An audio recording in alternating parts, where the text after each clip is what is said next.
I'm deeply concerned about recent events and happenings in Igede, particularly the disunity I see amongst the Igede elite. And there is no society that develops in such a situation of disunity. People, if you really follow the history of Igede people, we are a democratic society right from history.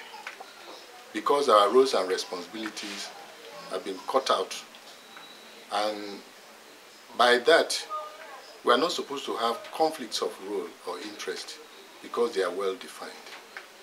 But today, we've seen that the elite seem to have taken control over things that happen, misinform, misguide, and those that are in position to correct, they no longer play those roles.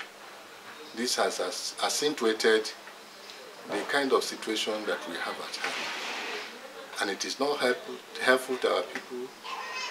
They are not providing the needed education to people to know about the culture. Because our culture supports the democratic tenet that we have. The elders have their role, the religious leaders have their role, the traditional elites have their role. So, it was quite very well defined in the time past. How have we come this far by abdicating those roles and responsibilities? It's the question for all of us to provide answers. I'm very concerned. But I know a few committed elites,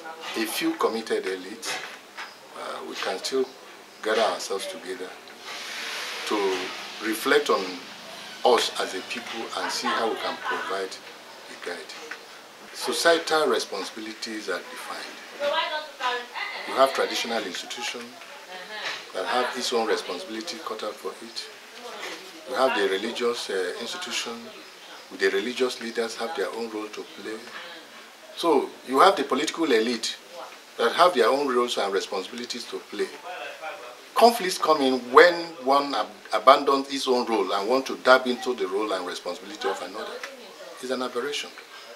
So it's like the political elite that considers itself, maybe because of the kind of access he has to resources, tries to foster his own interest on the rest of the other elite, and then try to obliterate them from playing their own roles and responsibility.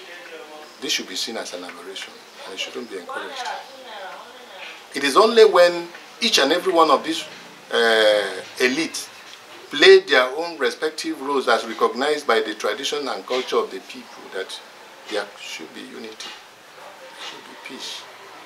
So we shouldn't stop any one of us or any of the elite that we have mentioned. We shouldn't stop them from playing their naturally endowed roles and responsibilities.